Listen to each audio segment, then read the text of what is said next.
This is our 14-foot by 42-inch deep Summer Waves Elite pool.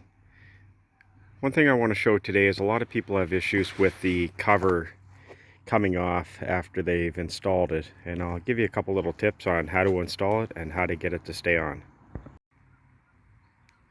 So on both sides of the cover, so on this side here you're going to have a tie, and this is where you actually tighten it up once you install it, and there's one directly across on the other side.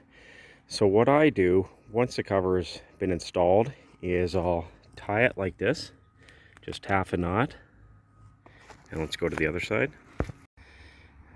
And I've done the same thing on the other side. Again, all you need is just half a knot.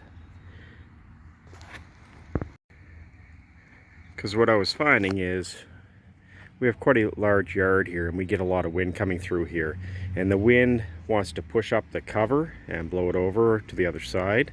So with it being tied there and on the other side, it keeps it nice and snug.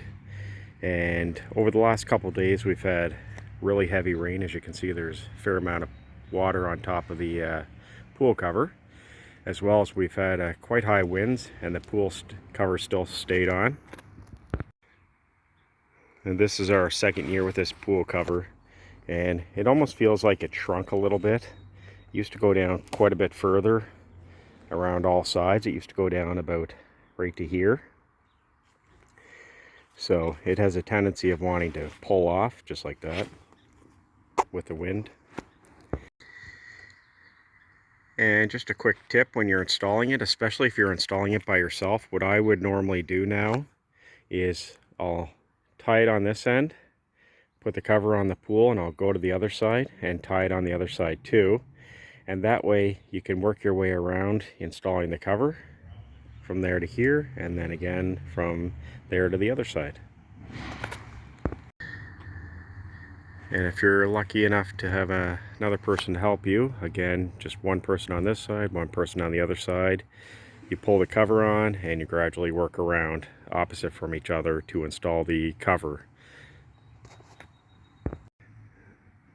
Anyways, this was just a little quick tip on how to keep your Summer Waves Elite pool cover to stay on without it blowing off with wind and rain and whatnot. So again, just tie it on each side. All you need is half a knot, and again, after a couple windy days and rainy days, this has stayed on. If I didn't have it tied, the cover would have started coming off and would end up going in the pool under the water, and then I'd have to dig it out. And down the road this year, I'm going to look into actually getting a cleaner for the pool, little pool vacuum, which hooks up to your pump. So if I do, I'll be doing a video on that, and you may want to check out my other videos. I have quite a few videos on how to winterize, how to set up, unboxing videos, and so on for the Summer Waves Elite pool. Thanks for watching. If you have any questions or comments, make sure you post them below. If not, thanks for watching.